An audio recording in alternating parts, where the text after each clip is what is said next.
Señoras, señores, saludos. Estamos en la Plaza de las Agustinas, en la Plaza Señorial de Salamanca, en uno de los puntos donde se vive más intensamente la Semana Santa en Castilla y León en este Domingo de Ramos. Vamos a asistir a la salida procesional con estación de penitencia de nuestro Padre Jesús despojado de sus vestiduras. Es la cofradía más joven de la Semana Santa salmantina, que organiza además una de las salidas procesionales más particulares y la que tiene un más marcado sabor del sur, sabor meridional.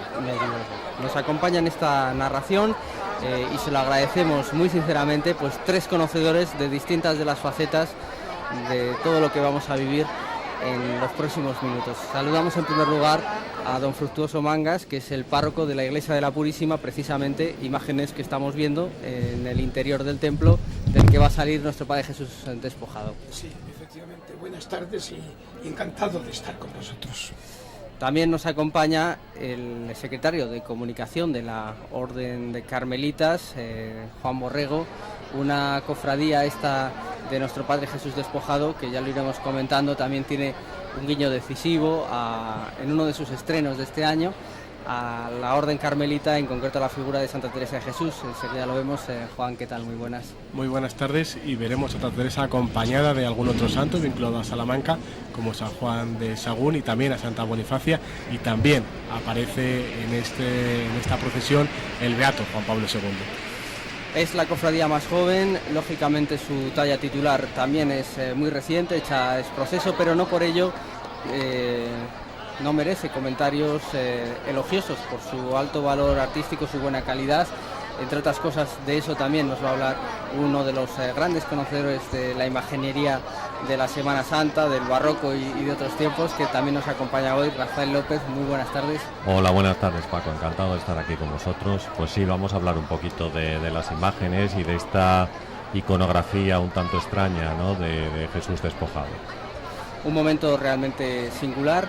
Estamos viendo los momentos previos a la salida procesional, una salida que, aunque esta cofradía tiene como sede la iglesia de San Benito, esa es su sede canónica, se efectúa desde la iglesia de la Purísima, Fructuoso, por razones, digamos, de espacio, ¿no?, de organizar el desfile, y también por la altura de la portada. Ya estamos viendo que esa portada es fastuosa, la de la iglesia. Sí, de hecho esta puerta solo se abre en este momento y al final de la vigilia pascual.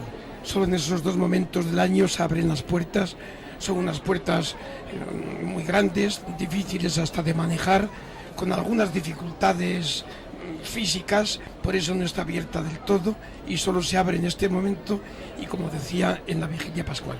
Por ahí saldrá el paso y sale de aquí porque la iglesia de San Benito tiene puertas demasiado pequeñas. Ahí se ve la iglesia de la Purísima con las pinturas al fondo y están esperando, ya se ve los cofrades y el paso en esa capilla lateral, esperando para empezar el camino, la procesión.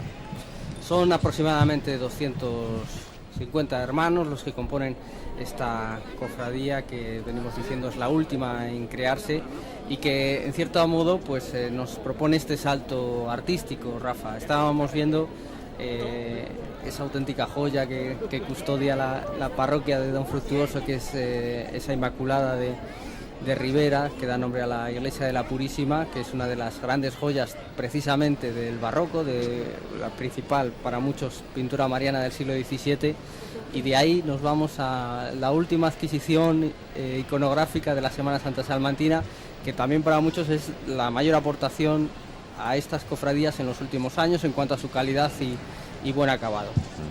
Sí, estamos viendo el interior ahora mismo de la maravillosa iglesia de la Purísima, pues este ejemplo de arquitectura italiana tan extraña al arte español de mediados del siglo XVII. Y podemos decir que todo en el interior de la iglesia es muy italiano, es decir, desde la fachada, la concepción arquitectónica, las esculturas, las pinturas. Hay un detalle muy curioso que nos puede llamar la atención, o que podemos destacar principalmente del interior, y es que la mayoría de los retablos barrocos se hacían en madera policromada, y después se rellenaban con pan de oro, se le ponía pan de oro por encima. Y el retablo de la iglesia de la Purísima está hecho en mármol porque son escultores napolitanos los que lo diseñan, ¿no? Los que hacen esta iglesia completamente distinta al resto de las que podemos encontrar en Salamanca en una fecha similar. Una iglesia panteón para el virrey de Nápoles, para la familia de Monterrey, cuyo palacio pues está justo enfrente de la iglesia y también compone esa estampa señorial. Está ya avanzando la procesión en sus primeros miembros en la calle, avanza hacia la Plaza de las Agustinas y ahí estamos viendo lo que comentábamos, ¿no?, al principio. Es todo un poquito distinto de lo que hemos vivido y podemos vivir en los próximos días en las Semanas Santas de Castilla y León. Esto es una estética distinta y una elaboración diferente también de la manera de salir en procesión y la manera de organizar el desfile. Incluso había un contraste que ahora ya no se ve en pantalla, que estaba el paso delante con todos sus añadidos más del sur que nuestros, y la reja, la verja de atrás, que es una verja altísima, son 25 metros de alta, y es una verja escueta, limpia, exacta, geométricamente perfecta, que no se puede apreciar bien por el contraluz, y no tiene ni un adorno siquiera que echarse a una de las líneas de hierro de la verja. Es un contraste enorme entre la austeridad del fondo y luego pues la pretendida riqueza de faroles y decorados del paso, que lo levantan ahora y van a ser los primeros pasos de la imagen. Y aquí podemos hacer el primer comentario, ya lo han apreciado ustedes desde esa primera levantada, casi parece que pide las imágenes hablar de levantar, Juan.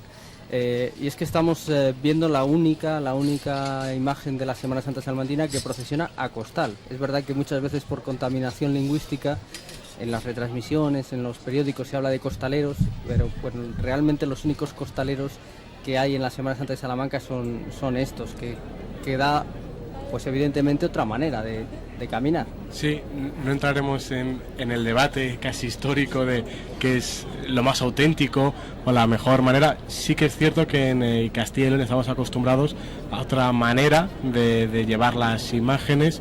Aquí en Salamanca es la única, en Castilla y León hay pocas. En cambio, si bajamos hacia el sur, pues esta es la manera, la que muchos defienden como la auténtica. Bien es verdad que le da un baile, como ellos también hablan, al paso diferente y bueno, es una manera distinta, por lo menos en Castilla y León, de llevar los pasos. También es distinto, ya lo decimos, todos y cada uno de los detalles dan para comentario, porque también es distinto el hábito. Es muy infrecuente, hasta el punto de que esta es la única, ese terciopelo con un color tan identificativo en la Semana Santa de Salamanca, y tampoco es del todo frecuente, ya lo iremos viendo a lo largo de la retransmisión, pues la manera de articular la forma de dirigir el paso, ¿no? Normalmente incluso hay una persona con el hábito de la propia cofradía que va cerca del paso hablando, y ahora se ha, digamos, hecho más habitual, pero nunca como en este caso, pues esa presencia de un capataz que lleva un contraguía, en fin, que va por fuera. Es un lenguaje nuevo para nosotros, para esta zona geográfica. Comentabas antes algo tan simbólico como el traje, van de traje, chaqueta, con corbata.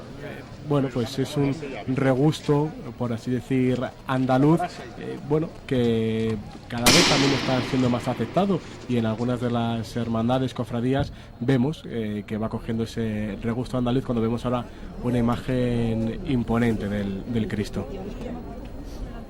La verdad es que el marco elegido es realmente inmejorable. Luego no lo vamos a poder apreciar en la retransmisión, obviamente por motivos de tiempo, pero curiosamente se ha elegido un marco esplendoroso, como decíamos, para el arranque, y luego a la hora de conferir el resto del itinerario hacia la catedral, porque esta salida incluye una estación de penitencia en la Catedral de Salamanca, se ha buscado justo lo contrario, las calles más tortuosas, más estrechas, incluso más humildes del casco histórico de Salamanca, calle Cañizal, Tahonas, etc. También es curioso que la iglesia de la Purísima, que es la catedral del convento propiamente, construida por el virrey de Nápoles, está junto a una de las zonas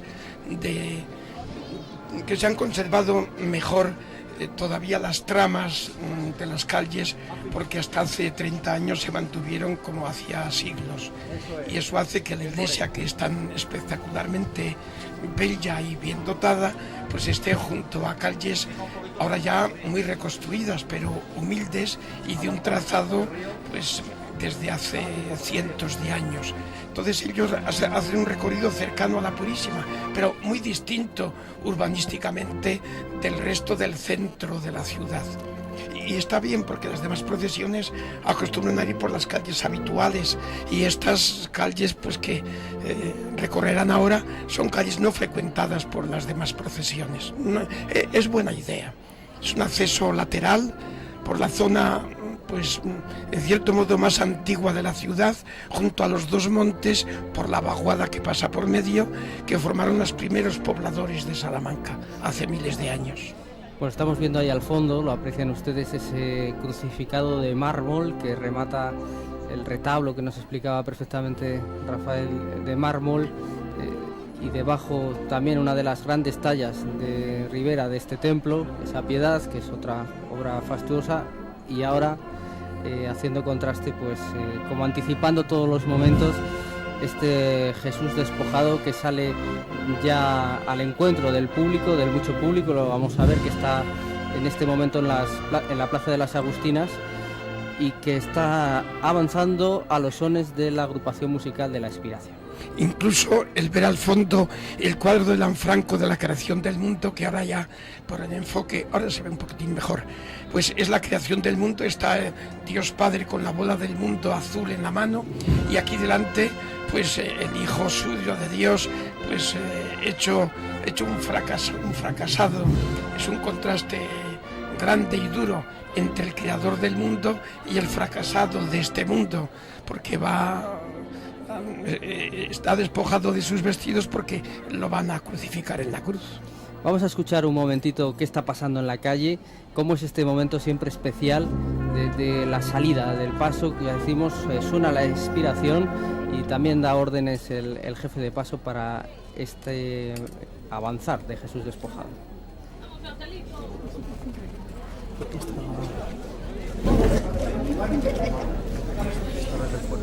Dale este cable ahí un poco, porque es que no.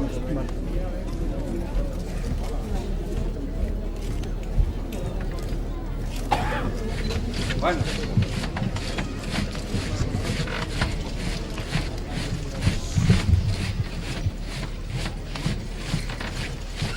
Bueno. No pasa bien. Estamos un poquito breves. Exacto. Además, muy poco a poco.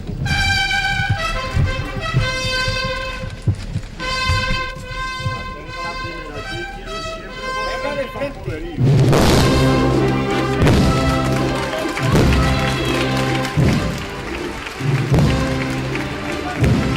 Es un momento delicado porque pasa a cada lado del paso a 5 centímetros de la puerta, que por otras puertas interiores que también hay que abrir, no permiten abrirlas más que lo que estaban abiertas. Parece que pensaron el paso para que pudiera pasar por ahí, nunca mejor dicho. Aunque curiosamente no es un paso hecho es proceso para esta cofradía, sino que procede de una de las Semanas Santas andaluzas. Bueno, hemos escuchado, y además lo hemos escuchado muy bien, el rasguido, ¿no? Eso es una de las cosas que da al costal, ¿no? El famoso rasguido de las zapatillas cuando bajaban esa rampa. Ya decíamos que no es cuestión de entrar en debates ni de favorecer una u otra opción, pero desde luego también hay momentos especiales que aportan unas cosas y que otras no. Hay otros caminares más sobrios y intensamente emotivos y espirituales, y más a lo mejor en la tradición de lo castellano y de lo leonés, pero aquí hemos escuchado pues un momento muy, muy especial que se puede vivir en Sevilla o en otros lugares, Rafa.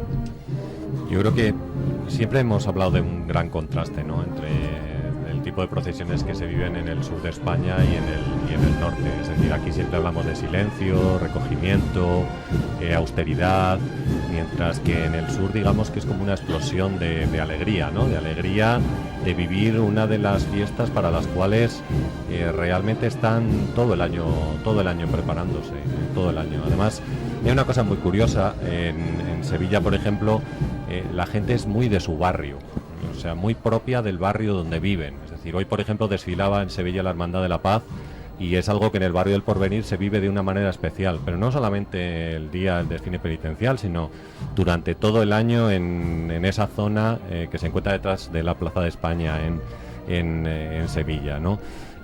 Bueno, pues las saetas, la gente cruzando por en medio, los gritos, ese tipo de cosas es algo muy habitual en la Semana Santa del sur de España. Y bueno, pues si tenemos la oportunidad de ver un poquito de esas tradiciones o de esa forma habitual de llevar los pasos en el norte de España, en Salamanca, pues bueno, yo creo que es algo distinto, algo diferente. Bueno, estamos viendo ahora ya sí a la luz del día y con todo su esplendor esta magnífica imagen de Jesús despojado, la de Romero Zafra, estrenada en el año 2012, llena de laceraciones, de marcas, y está custodiado por Santa Teresa de Jesús, Juan, que tuvo una visión, que dejó escrita una visión realmente inspiradora para todos los imagineros que del barroco acá pues se han ocupado de este momento. Efectivamente, Santa Teresa de Jesús, cercana a esta fecha, en la Cuaresma, precisamente del año 53, ya tiene una visión de un Cristo muy llegado, un Cristo que había llegado precisamente al convento de Ávila de la Encarnación. Habían adquirido las monjas para tenerlo allá, para esa época litúrgico, para la Cuaresma, y es un texto que aparece en el libro de la vida, en el capítulo 9, que es posteriormente el texto que se le dio, en este caso al imaginero castellano por excelencia, a Gregorio Fernández, para que hiciera esa escultura que hoy podemos contemplar en la iglesia de la Santa de Ávila, precisamente, en la casa natal de Santa Teresa de Jesús. Si te parece, podemos leer ese pequeño pasaje. Pues ya andaba mi alma cansada, y aunque quería, no le dejaban descansar las ruines costumbres que tenía. Acaecióme que entrando un día en el oratorio, vi una imagen que habían traído allá a guardar, que se había buscado para cierta fiesta que se hacía en casa. Era Cristo, muy llegado, y tan devota que, mirándola, toda me turbó de verle tal, porque representaba bien lo que pasó por nosotros. Fue tanto lo que sentí de lo mal que había agradecido aquellas llagas, que el corazón me parece se me partía, y arrójeme cabe el grandísimo derramamiento de lágrimas, suplicándole me fortaleciese ya de una vez para no ofenderle.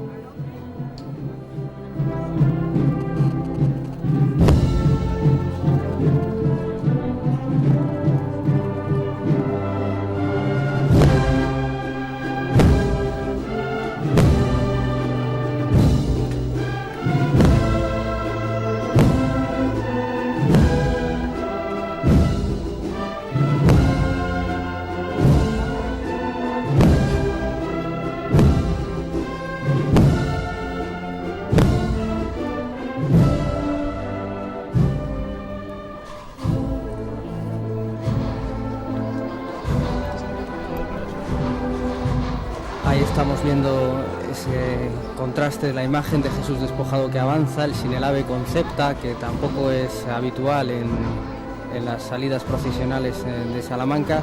Y ya estábamos diciendo que realmente el Domingo de Ramos tiene una carga litúrgica especial y que estas procesiones tampoco están fuera de sitio fructuoso, porque bueno, hoy hemos leído el Evangelio de la Pasión, hemos asistido hace muy poco a la entrada triunfal de Jerusalén, y sabemos que para que se cumpla la misión, para que se cumpla lo escrito, pues llega la pasión. De hecho, un gesto como este nunca está fuera de sitio. Otra cosa es que nosotros mismos lo descoloquemos, pero el hecho en sí de proponer una imagen digna y hermosa en cualquier sitio, incluso en medio de la calle, pues de por sí es ya un gesto positivo y cargado de humanidad. Que luego eso coincide para los cristianos que van a las misas un día como hoy, que encaja con lo que allí se ha recordado del Domingo de Ramos, de la Pasión del Señor, y se ha repartido los ramos de olivo, de laurel o de palmas, como señal de que se recibe y se pasea y se aclama a este Jesús representado en la imagen, pues perfectamente, entonces encaja todo. Pero siempre se podrán encajar estos gestos públicos con tal de que nosotros mismos no los desencajemos luego, por falta de respeto o por supuestas hostilidades o por fanatismos que sobran desde los cuatro costados o por cualquier otro motivo. Pero tiene su sitio, y un sitio noble y perfectamente asumible. Yendo más allá de la anécdota, no hay más remedio que recordar que, claro, el despojado de sus vestidos es una escena que estamos acostumbrados a verla, pero es de lo más cruel y vergonzoso que se le puede hacer a un justiciado. Cuando llega al sitio, sin ninguna misericordia ni tapujo, te quitan la ropa interior, quedas con todo al aire, te ponen un cachotrapo lleno de heces y de sangre que han usado de los días anteriores para otros ajusticiados, porque el textil es muy caro y escaso, y allí te lo comas tú con tu vergüenza y con tu fracaso, y quedas despojado, no ya de los vestidos, es que quedas despojado de todo, de dignidad, de respeto, de pudor, de futuro, de vida. Estás muerto ya, desnudo allí, delante de todos, de esa manera despreciativa normalmente por los que lo hacían. Tú estás muerto de antemano. Ese es un muerto, no un despojado solo. Por eso la imagen recuerda muchas cosas detrás y delante del mundo de hoy también. Vamos a escuchar cómo esta maniobra otra vez después del paro. Escúchame, dime, hijo.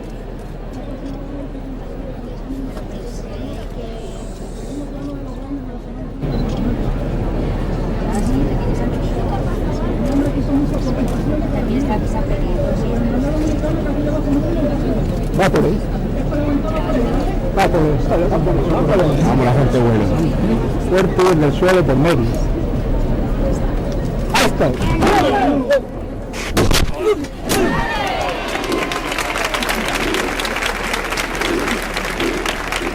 Va por la gente buena.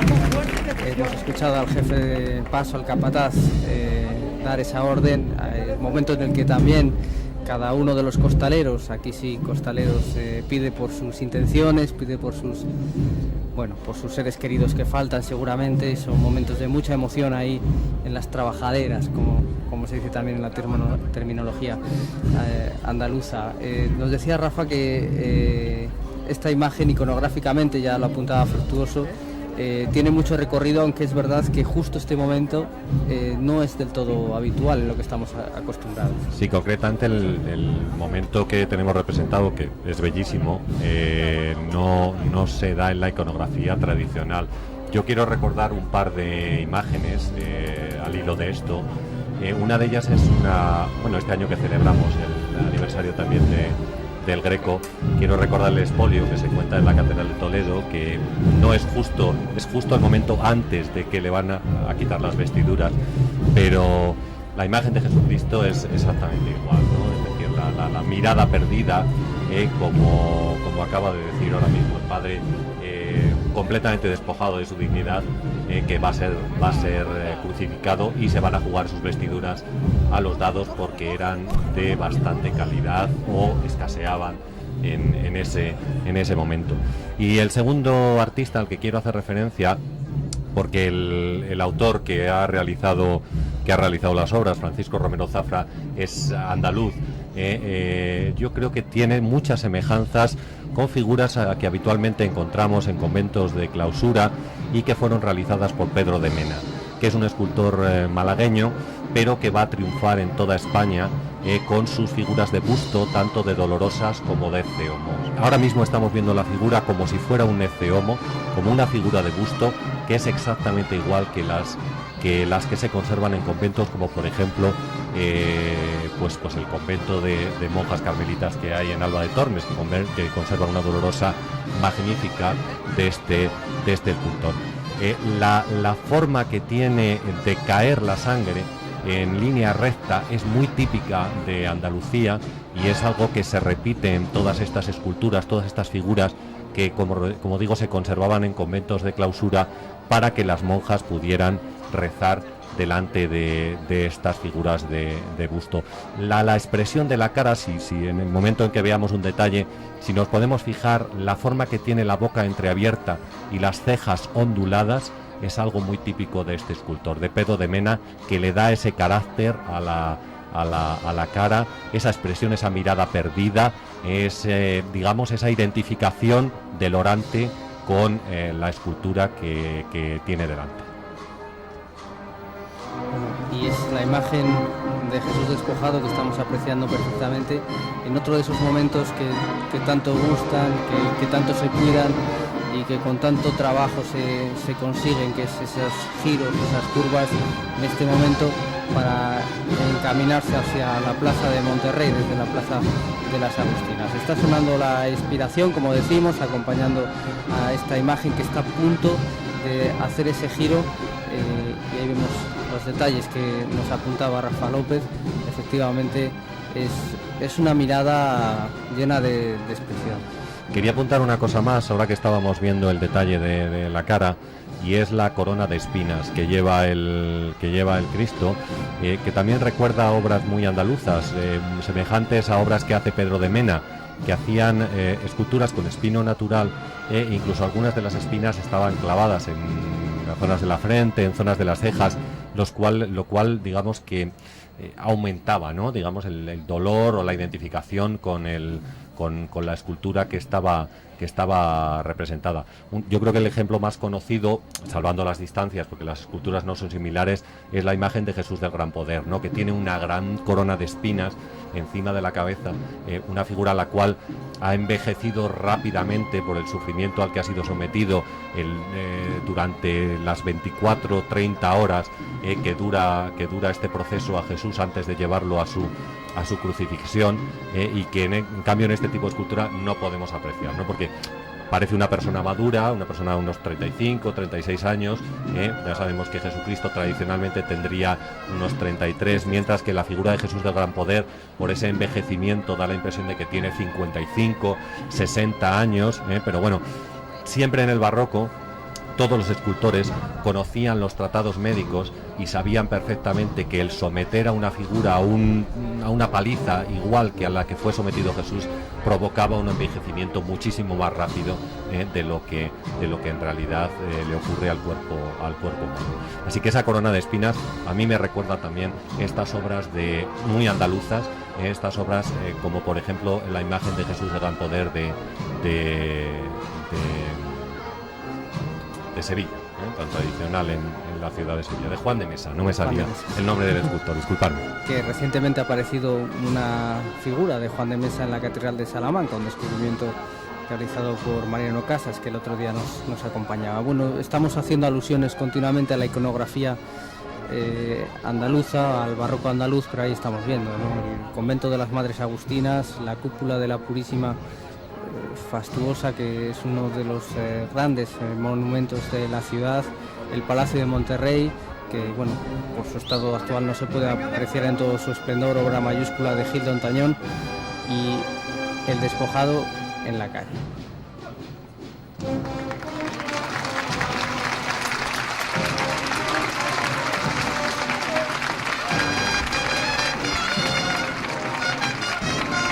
Subrayar, aprovechando justamente el encuadre, los capirotes con sus puntas hacia arriba en un contraste grande sobre el fondo, que sugieren de alguna manera, qué sé yo, un pensamiento un poco místico de ascensión, como cualquier ciprés, ¿verdad?, que se devanea y se devana empujando hacia arriba su pensamiento, de alguna manera el capirote es un intento de... Es bueno escuchar el aplauso. Un encuentro de aislar a la persona en su propio y profundo pensamiento.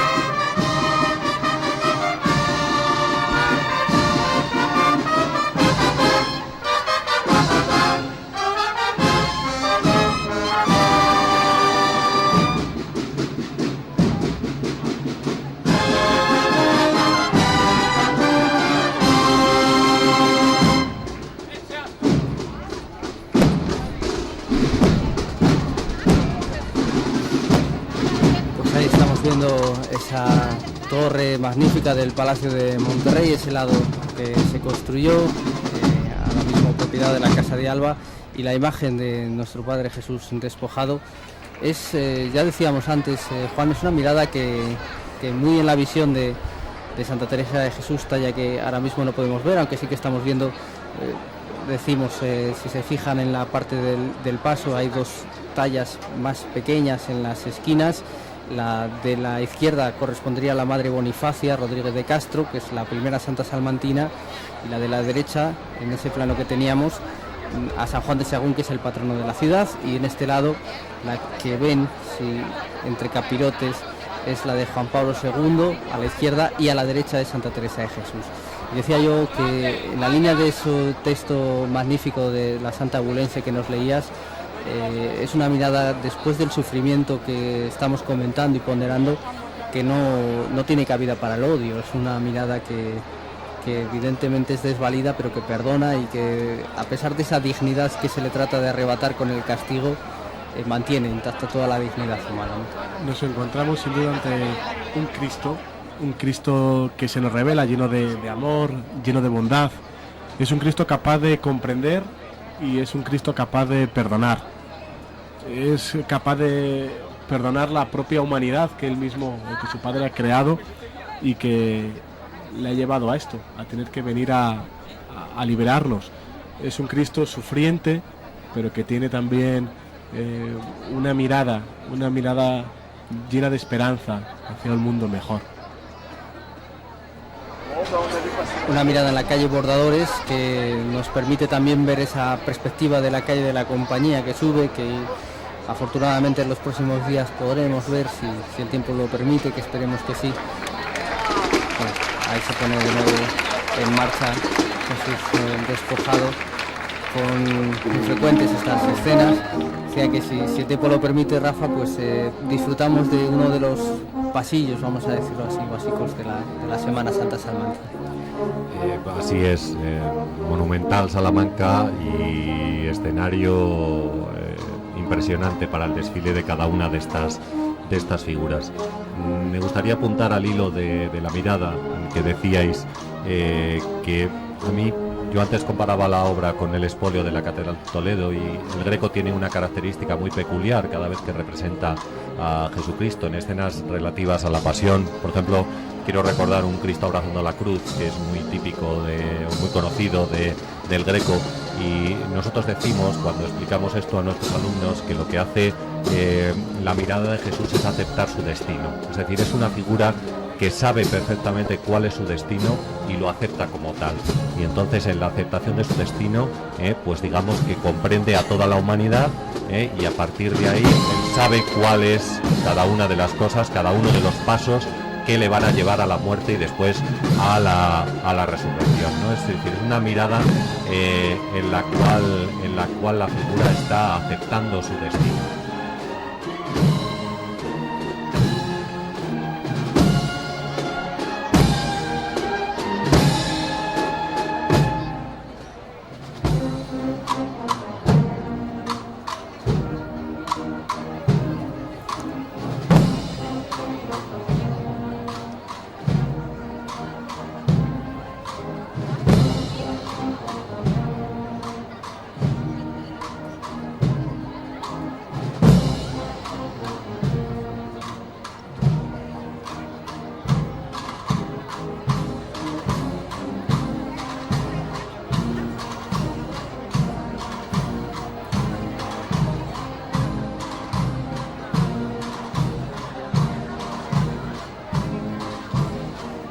Bueno, ahí estamos viendo la estampa que compone, ya decíamos, al fondo la calle de la Compañía, con la clerecía, el Colegio de la Compañía de Jesús, que le da nombre, los ciriales, los turiferarios, todo para dignificar el paso de una imagen sagrada que nos recuerda mucho y que nos tiene mucho que decir un día como hoy.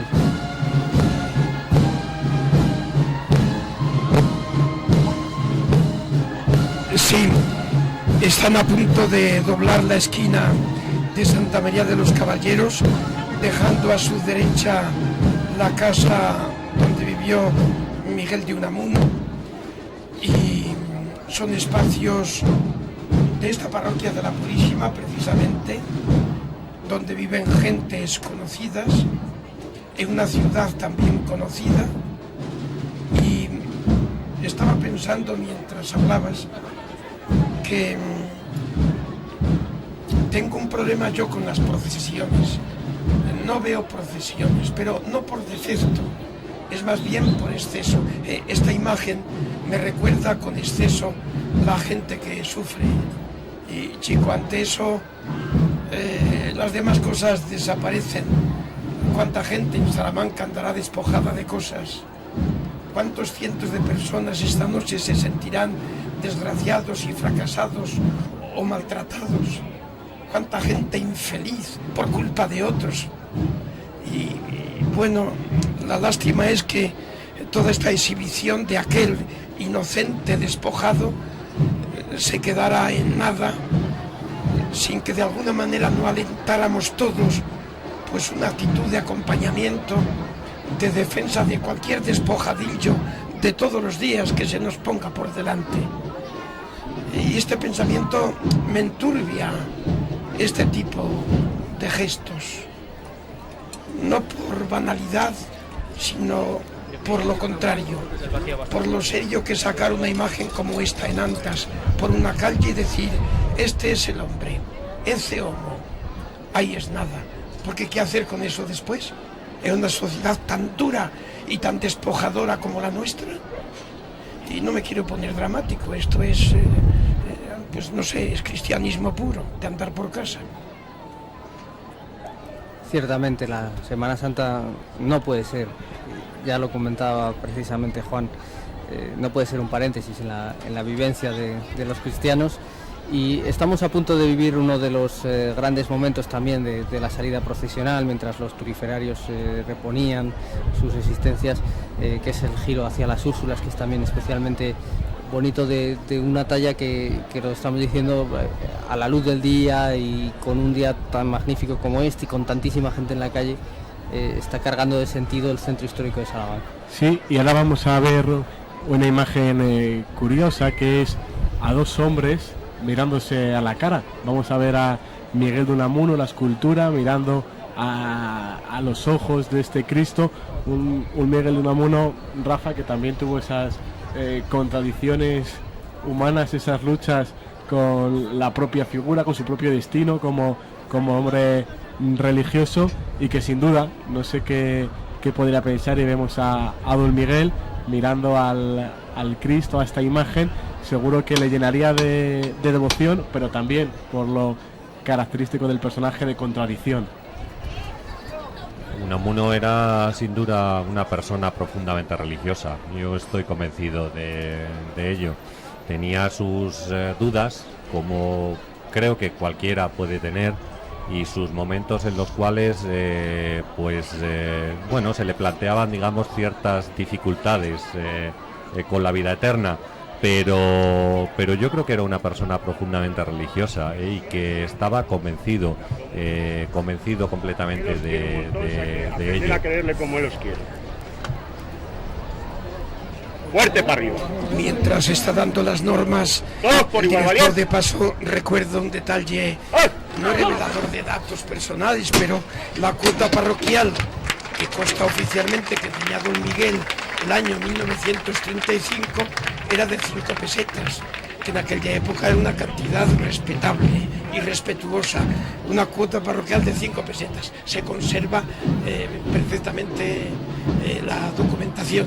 Eso indica hasta un interés pequeñito por la iglesia que está al lado, aunque fuera más a San Esteban que a la Purísima, pero su familia, bueno, pues no deja de ser un dato entrañable y pequeñito, ¿verdad? Desde luego, una figura inabarcable que siempre tiene alguna faceta por descubrir, en este caso la que nos comenta don Fructuoso, sin duda de las más desconocidas. Pasa justo ahora la imagen por ese balcón en el que hemos visto tantas veces esa fotografía célebre tras su retorno, tras el exilio en Hendaya, y bueno, evidentemente, ¿no? Pues han quedado para la posteridad muchos versos de Unamuno, en lo que para muchos es la mejor obra lírica religiosa casi de la literatura contemporánea castellana, que es el Cristo de Velázquez, pero también esos versos de afán, de posteridad, de abre tu pecho, Padre eterno, que vengo cansado del duro bregar.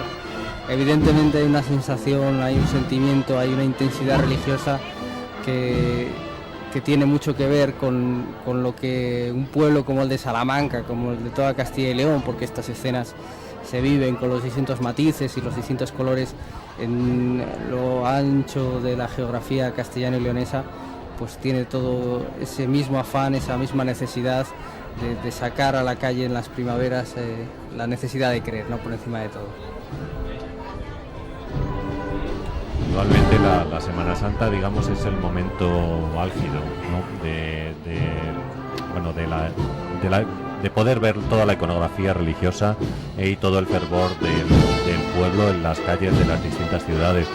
Pero también recordemos que cada una de estas hermandades se fundaron originalmente pues para realizar labores asistenciales, y así lo hacían durante todo el año. Es decir, la Semana Santa o el día del desfile era un día más en la labor de la cofradía, pero su verdadero trabajo era el día a día, con cada una de las personas que en su momento e incluso ahora mismo tienen necesidad. De hecho, la hermandad que nosotros estamos contemplando ahora mismo dice en sus estatutos que se orienta a la práctica de la caridad y la función asistencial.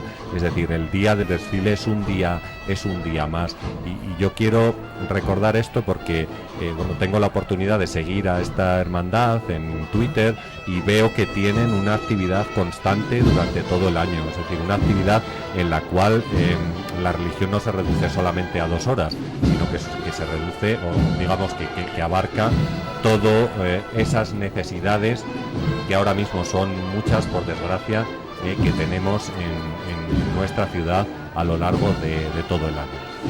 Esa palabra, precisamente, caritas, en latín caridad, está en su propio emblema de la cofradía, y hay que recordar, no lo hemos dicho hasta ahora, que el nombre completo de la cofradía es de nuestro Padre Jesús despojado de sus vestiduras y de María Santísima de la Caridad y del Consuelo, porque esta cofradía dispone de una segunda imagen titular, que es precisamente esa, de Nuestra Señora de la Caridad y del Consuelo, también de Francisco Romero Zafra, que ha sido entregada recientemente, pero que todavía no procesiona, pues bueno, por un problema de organización y de capacidad de la cofradía que se está poniendo en marcha para sacar a la calle. Pero es verdad que esa faceta de caridad y consuelo, en lo que nos apuntaba Fructuoso hace unos minutos, pues está presente no solo en la necesidad de hacer un desfile lo más brillante y lo más cuidado posible, sino en el día a día, que es verdaderamente donde se nota la acción de una agrupación de fieles.